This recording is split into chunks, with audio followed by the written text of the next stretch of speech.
This is Aaron Levine, LG Insurance Agency, with another episode of the Who You Work With Matters podcast, hanging out with my friend Anthony Marin from MIG Real Estate out of good old Newark, New Jersey. He found a target, he loves it, and he's building a tremendous empire up there.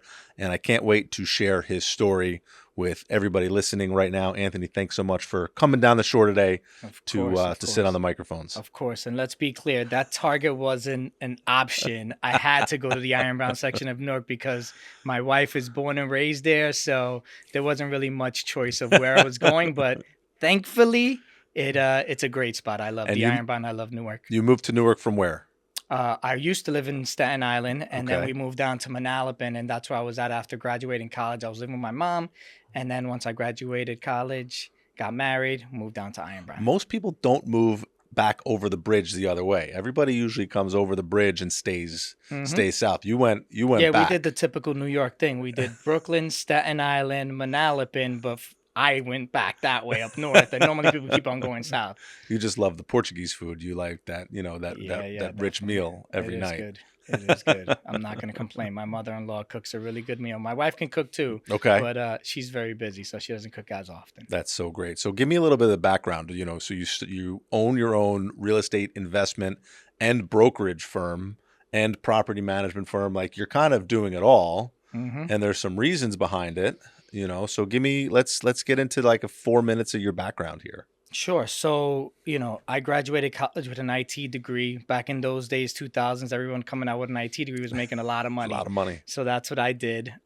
Started working at BlackRock Financial and then moved over to some other large law firms. But, after doing that for about 10, 15 years, I realized very quickly that no one ever got wealthy with their 401k and IRA. So, I'm trying to figure out what to do and how to make more money. And then, my wife came home pregnant, and that's when the light bulb went off and said, I got to figure this out now, right? So we were fine, just us two. Right. But now when we got another mouth to feed and someone else you got to care for and take care of, I said, I have to figure this out. So, children often create that fire. They build that why. You ask somebody what their why is, and everybody's going to say, it's my children. That was it. It's my That's family. Exactly what I needed was the and why. It's always the case, right? We want to nurture, we want to grow, and we want to be as good a provider as we possibly can be for our children. You look at Elon Musk, right? He's got 12 children. I just listened to podcasts that he was on. I read his book. I'm a big fan of what he's built and what he's done and some of his philosophies, and he believes on populating. Again, he's got 12 children. He's like, I love children. He's like, I love having kids. I love giving them the opportunity and the drive to nurture, and, to be able to create that is awesome. So, that's it for so many people, including myself. I want to make sure that I'm doing the best I can for my children and my family as well. And that's kind of the drive. It's maybe, oh crap, I've got to pay for college soon, and that's a lot of money. I got to figure it out. But well, that's the other catalyst, right? So the initial catalyst was, oh my God, I just felt like I needed to do better for our family because we have another person we're responsible for. So I remember not going to sleep at all that night, waking up the next day and just Googling how to make money. And I came across that famous Andrew Carnegie quote, 90% of millionaires did it via real estate. Right. So I said, wait a minute. I have a 9 out of 10 shot of being a millionaire if I can figure out real estate. Yeah. So that was it. The decision was made that day. I'm going to figure out real estate, jumped in, 2 feet, learned, read, and started taking action. I literally liquidated all of our 401k IRA money, took it all out. That's so great. And started investing in real estate around 2014. My plan was just to be an investor, keep my 9 to 5, buy a couple of rental properties, and then just kind of move. You just mentioned college, right? The plan was just to cash flow those for 18 years and then just move the cash flow. Move the cash flow to their student loans. Right. And that's how I'd pay their college. And that was my plan initially. Like, so easy. Have 4 or 5 properties, move the cash flow to pay off their college, and that was it. Right. But after we bought 4 or 5 properties, I said, I love it. I can't sit behind the desk anymore. I want to do this all day, every day. So that was the start. And then the next phase of it was, I couldn't find a good property manager. I'm sitting behind my desk. Right. Tenants are calling. I couldn't just leave my job to go take care of the leaky faucet. So, After a while, I said, fuck it. I'm just going to start my own property management company. And that's how I got into that phase of it. And, Hmm. got my agent's license, went under a broker and started doing property Right. management.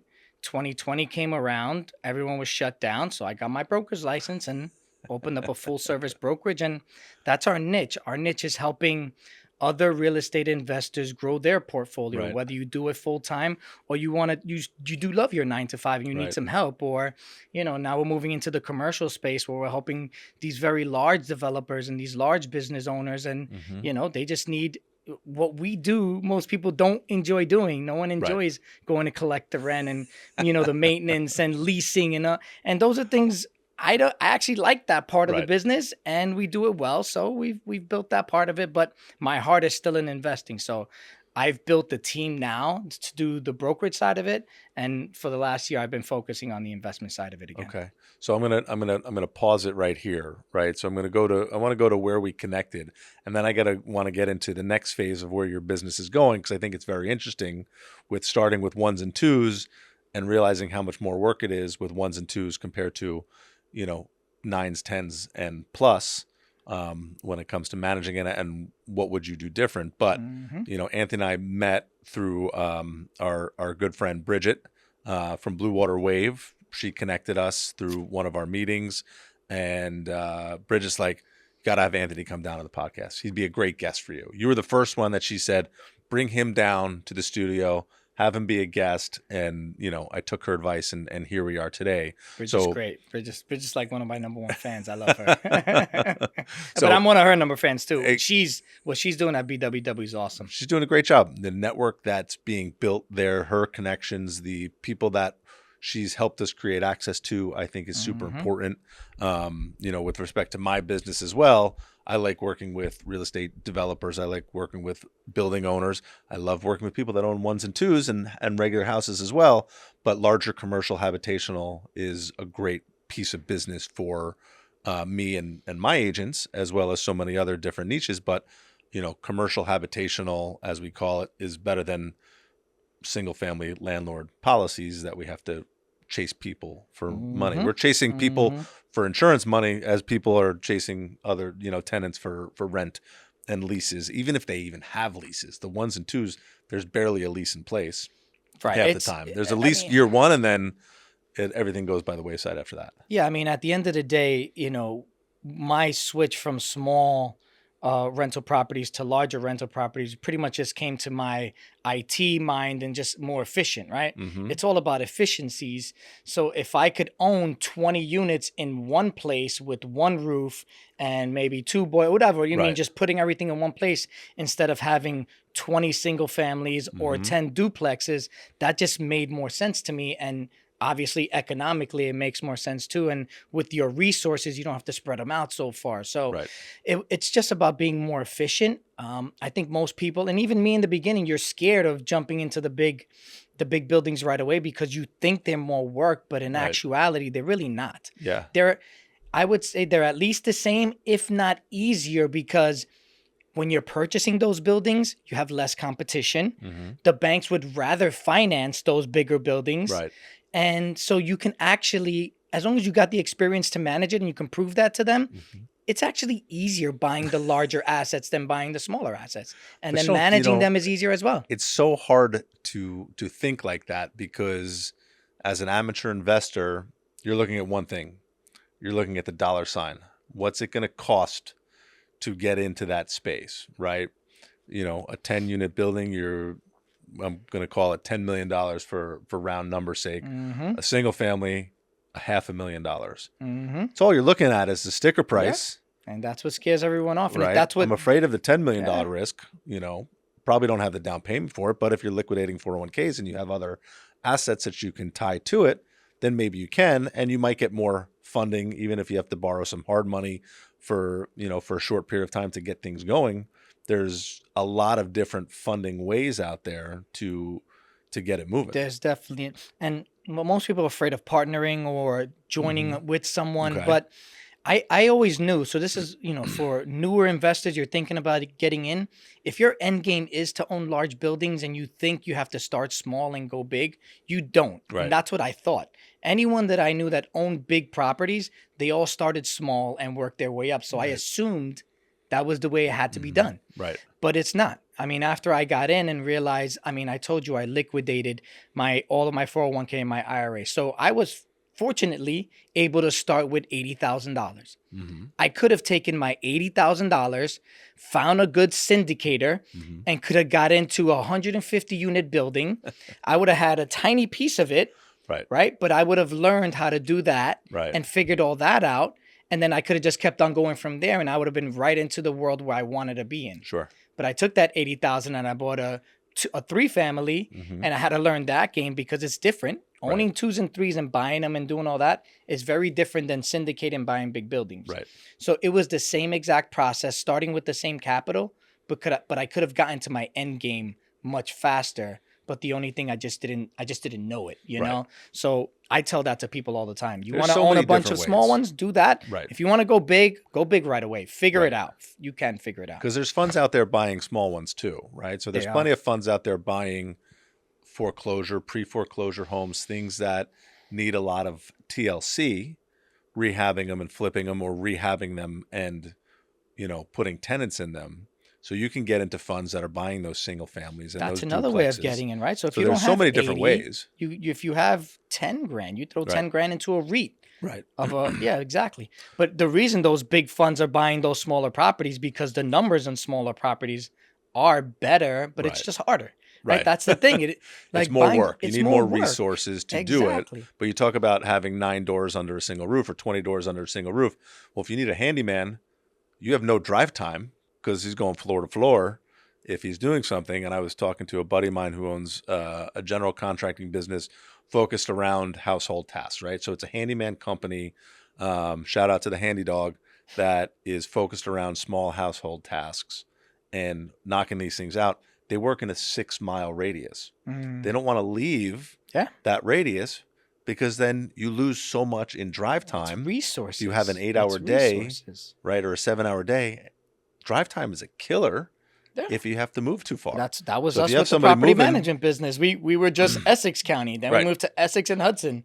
Then we went Essex, Hudson, Union. Now we're just put Bergen in there. Right. And now we're at That's the point where we're managing large buildings. So if you give me anything above 30 units, I can manage it anywhere up and down New Jersey or Right. even out of state because I'm going to build the team on site. But you're right, that drive time or finding resources in that area, it's not easy because your name is on the line, right? You got to Right. make sure if you're going to do a job over there, you got to make sure it's done correctly. So that all that stuff is very real, and you have to think about those things. and managing it and building it up. And so I like the fact that you've also built a brokerage team. So talk about why build a brokerage team when you're so focused on investing, and then the property management is natural. And then I guess brokerage ties into it too. Well, that was a dollars and cents thing, right? So Okay. the brokerage was so that I can be in control, right? I needed to Okay. instead of hanging my license on another brokerage, I Right. wanted to control everything. So that was that piece of it, right? And then the property management is the majority of our business, right? Okay. Most brokerages are, they're buying and selling. They're doing that more like 90% of the time. And they'll do property management on the side just to maybe lease some units and Right. they'll do a little bit of property management. We're the exact opposite. Yep. We're 80-20 the opposite way. Okay.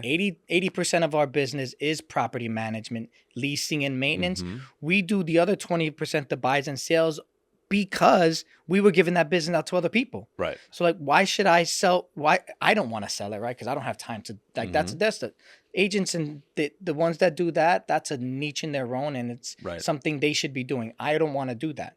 But what I was doing is giving that to other agents, and they were making the bulk of the money. So why wouldn't I have a couple of agents on my team, and I can give that business to them, or the network that I have, Right. just give that business to them as well. But it's not what we do all day, every day, right? Right. So, but I just wanted to make sure that we can be a full service operator Right. for someone such as yourself, or someone that has 2 units or 200 units, and they needed to sell some, buy some, Right. and everything in between. That's awesome. So what do you do to keep yourself focused, right? So this is an important piece of the puzzle is you have 17 different irons in the fire and you have good teams around it. It's it sounds like there's no sleep involved, so what are you doing to keep yourself motivated and focused? I just had this conversation with my wife too. I'm like, we need to sleep more. It's, now that we got the watch and you actually see how much sleep you're getting, I got in it's trouble it's the other day. Mine insane. said you were asleep from 9:30 to 2:30. I'm like, thanks, watch. Bro, 4 hours, 3 hours, 6 hours. I mean, if I get 6 hours, it's amazing. Right. But so to answer your question, it's prioritizing. I mean, that's Hmm. really what it comes down to. I mean, listen, you throw 20 balls in the air and just understanding that some are gonna fall. Someone gave me this great quote recently. It was like, you throw 20 balls in the air, three of them are going to be glass. You make sure you catch the glass ones, and all the other ones can fall. They're rubber. They're going to bounce right back That's up. interesting. I So like that. that's the way I think about it. I throw all the balls in the air, Right. and obviously I prioritize family. Right, that glass ball is always number one, Yep. and then and everything else is pretty much after that, right? And then obviously we got to keep the lights on, so we got to check out the finances of the company and making sure Hmm. those things. My staff is a glass ball, so I try to check in with my staff as often as possible. Hey, Right. are you good? Everything all right? What do we need to do? What's causing you the biggest headache right here, right now? Can we figure out, again, IT mind?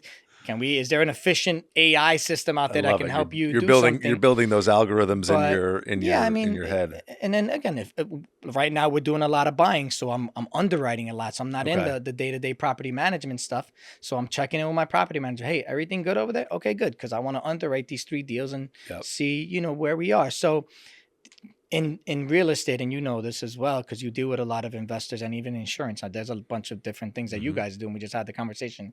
You're in like 10 different lines. You prioritize it, Right. and obviously you just whatever you care about the most. And what I'll say in the beginning when I was prioritizing was more about money. It's not Okay. about money anymore as much as it is Isn't that a great about. feeling? It is a great That's a feeling. great. It is That a is great one of the feeling. best feelings of business, to get to the point where you don't care Yeah, about the it's money not because you about the know the money money will anymore. follow. Right. It's more about what I enjoy doing, hanging out with the people I want to hang out with. I Right. mean, the ROI on this right now is really not financial. Right. It can be, if you do it for long enough and you do it the right way, but I would think, I mean, I do this because you seem like a great guy and I love chatting with people like you. And I think that you do this because it's the same thing. And if you get some tail end out of it, great, Right. but you spend time talking This to costs people me you know. money. This is an expense item for me, Right. but I get to spend time with good people and I learn from every single person that sits here. One of my famous lines is, I always love interviewing attorneys because I get free legal advice, and they hate when I say Right. there's no such thing as free legal advice. But That's you true. It's a interview an good one. I attorney didn't or an think about accountant, that. they're spitting out, gems and gold, for That's 25 a good minutes one. here, and you get to pick it up, write some notes, and they're not billing you for it. Another check on the You reason know, to start a podcast. When you have a bad legal issue, you just get it's the just expert get lawyer you get on the your experts, podcast because and you ask everybody them. wants to share, and it just gives us a social media outlet too, right? My social media team is here in the studio, taking pictures and putting behind the scenes stuff up, and then they'll get this out for broadcast to share on LinkedIn and I mean, listen, you're Instagram and smart. It's a YouTube and all the necessity. things. It's You putting got it to be out out there, there. You have to be out there. We're in businesses that we have to be right? out there. So it's But smart. if I didn't have fun sitting here having these conversations, I wouldn't do it anymore. Because if Agreed. I don't enjoy it, I can go do something Agreed. else. I can find another way to spend time and money other than sitting here. But I love the connections that I make by doing this. And anybody that wants to start a podcast, and I get questioned all the time, oh, should I start a podcast? If you're going to be consistent, if you have the ability to create some consistency, then do it. If you have something that you want to talk to people about, then do it. The local podcasts are great. I don't care necessarily about the views and the listenership. I care about the content and the people, and just being able to continue to let people know that we are a subject matter expert. We are out there and we're able to be approached. And I think that all just goes And you're a providing tremendously a long way. service. I mean, the questions that you have in your head, I know millions of other people have those same questions. So Right. if you can put it out there and you're doing a service, at the end of the day, if you help no one, you've Right. answered questions in your head. But I'm sure there are a lot of other people with the same I mean, questions. who's not out there trying to figure out how to get out of their 9 to 5 grind and get into real estate? Yeah, I'm afraid of prices today. That's just me. Maybe I'm a wimp, but look at where crypto's at right now, and that's why you have to be an things asset owner. Like things are that's it. just unbelievable. It drives me nuts that people just and And again, just dealing with like traditional financial advisors that want to keep you in stocks and bonds all day, that drives me Right. nuts. I think at least 25% of your portfolio should be in real estate, Right. because as prices go higher, your real estate portfolio goes higher. Hmm. And that's why you should own a little bit of crypto. I don't, 1% at least, but as Right. much as you're comfortable with, you should, like, I believe in diversification, but I also believe in diversifying to the point where putting more of your eggs in the stuff that you understand more. Sure. If you're a stock guy, then yeah, put 80% of your Right. money in stocks because you know it. Right. And I'm a real estate guy. 90% of my portfolio is in real estate. Hmm. My assets are all in real Love that. estate. The other 10% is stocks, bonds, and Hmm. crypto.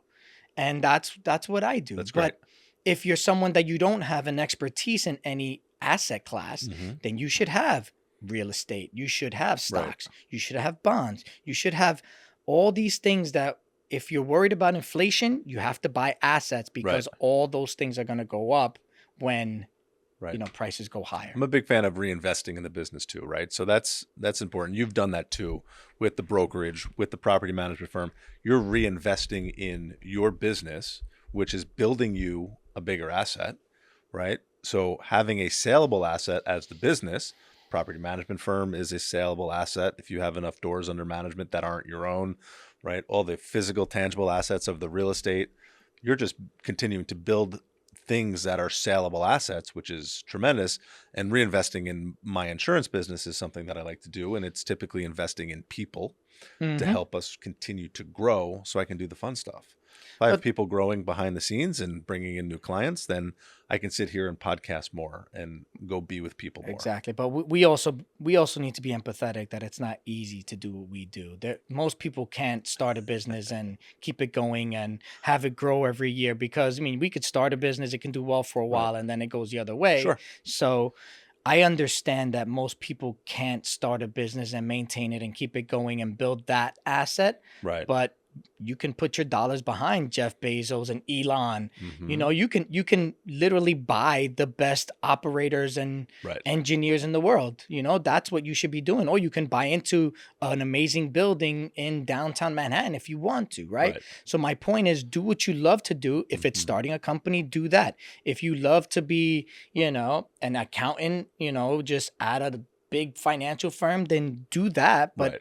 take some of your earned income, Hmm. because earned income is the worst income, and put it towards an asset that's Right. gonna rise while inflation's going crazy. I love that. I love that. So coming back into that, taking that earned income and putting it into real estate, right? Taking somebody, and how would you provide advice to somebody that might want to invest, doesn't want to deal with the leases and the toilets, right? And get into a syndicate and be a part of something that has potential to continue to grow and throw off some cash flow. So the first thing anyone that's going to invest their money has to understand is that there's no really passive income. Okay. And what I mean by really passive income is that I'm going to throw my money here. I don't ever have to look at it, and I expect a good return later. Right. That doesn't happen. You can do that with the S&P 500 and expect you're somewhere between 6 to 10% on a yearly basis. That's Mhm. fine. But you're not going to overperform. Right. But there are people that they're going to throw money at the real estate market and they expect these outsized returns, but they're not looking at the syndicator. How successful have they been, Mhm. or the area? The point of me saying this is, whatever asset class you're going to join, you should be comfortable monitoring it on a monthly, quarterly, yearly basis, Mhm. and making sure that your assets are growing the way you expect them to grow. So let's make this tangible. Let's say someone has some money and they want to get into real estate, right? You can buy an actual property, get into it, get a property manager. But again, you have to do some homework on where to buy the property, Right. figure out the best way to finance that property. That's all on you. You can talk to someone like me and I can take over the whole thing. But again, you have to do homework on me to trust me, right? So at the end of the day, you got to do some homework. Right. Right. And I did that before I got in. Mhm. I read books. So I'm not asking anyone to do something that I didn't do. Right. Right. So do homework first. And once you get comfortable enough, you're never going to be an expert, but once you get comfortable enough, start taking action. look into buying that property. Find the property manager that's going to help you maintain that. And then as you're monitoring it monthly, quarterly, yearly, things are going well, then you add to it. You know what? This real estate sucks. I don't want to do this anymore. Let me jump into crypto. Let me do stocks. I mean, but that's how you do it. Right. But you have to invest in something else. Right. I would prefer you diversify, but with that said, when if you only have a couple bucks, you're better off focusing on one thing and going all in on that. And as you get more assets, as you get more money, then you can diversify more and more. Right. I love that. It's take a risk, but do your homework before you take that risk. That's the biggest And that's thing. with any asset class that you want to get into. And, anybody that's buying crypto right now is making money today. Yeah. Right? What today is November 12th. Mm-hmm. I don't know what tomorrow's going to be. Right. Right. And I don't do my homework on it, but I have a little bit of funny money hanging out in there. Right. Just for fun. It's nowhere near, it's not retirement money. It's not college money for kids. It's basically drinking money. And, yeah. But I think money. You should have, again, people that have the means, right? I'm not telling someone that makes, $40,000 a year and they have, they're going to be taking a third of that is already just on housing and the other third of that is eating and everything else. And so do I say take the other third and put that into crypto? No, of course not, right? You have to be smart with your money. Right. But once you have the means to really invest and you want to do it, which I think is the right way, I think you focus on what you're best at. And then as you start growing those assets, then you start diversifying into other things. I love that. Such good advice. Anthony, I appreciate you coming down today to talk to us all about the wonderful world of real estate investments and growing your business and starting out in the ones and twos and moving into some of those larger buildings. I think it's really something to think about is where do I start and how do I start and who do I want to work with to do that? I love finding the right partners, letting the real experts do what they do and making sure you can tie yourself to good people doing that. I think is super important, but starting out with ones and twos is okay. Also, there's no reason not to buy a single rental property if you can, right? If you have good cash flow and good rent and enough of a down payment, you're going to be fine, especially if you have 2 or 3 doors. I'm a huge fan of house hacking. I think kids right out of college should figure out how to get a down payment and start house hacking. I actually met at a conference. I met this kid. He was a junior in college. In University of Texas or Texas A&M, I don't remember. But he literally, had some money, bought a 3-bedroom, 2-bathroom right around his college, and he's renting out the rooms. He lives in one. So instead of dorming, he was able to buy the house. He rents out the other 2 rooms, and the kids are already going. And that's genius. I mean, obviously he had some money to play with already. I don't know where he got it from family or whatever. Maybe he worked really hard and got it. Hopefully that was the way he got it. Either way. But either way, it doesn't matter. But he's being really smart with it by investing in assets. So that kid's going to be a millionaire before he's 30. There's no doubt in my mind. Yeah. Early in your life, if you can buy a 2-family as your first primary residence and have income on the other half of the building, it's huge. And by the way, that's how I got started. My first house 15 years ago now that I just moved out of to get into a new one was a 3-family in the Ironbound. We lived on the top floor and we rented the first 2. That's before I actually So you had no expenses because your tenants were paying all your bills. Year 4, year 5, I literally had no home expenses. That's incredible. That's before house hacking was a thing. Like no one was talking house hacking 15 years ago. But that made all the sense in the world. There's plenty of people house hacking, just not calling it. Right. That's what I mean. But it wasn't a thing, but it made and it's funny, the reason I did that was because that wasn't even a thought in my head, me growing up, a Puerto Rican kid in Brooklyn. But, my wife and the Portuguese community in the Ironbound, they all own 2s and 3s. That's the way most of them live.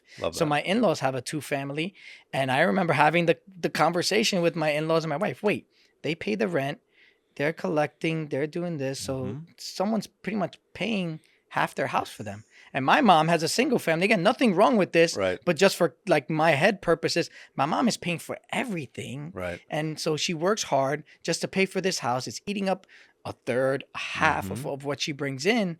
But when they're working, someone else is paying for those expenses. Huh. And that was the light bulb right there that I knew I wanted to Yeah, buy I was with a a good friend of multifamily mine first. who grew up in a four family, and his mother still lives in the four family, and they just have tremendous amount of income. Forget about what it's worth on the open market, to sell it today, because they've owned it for more than 40 years.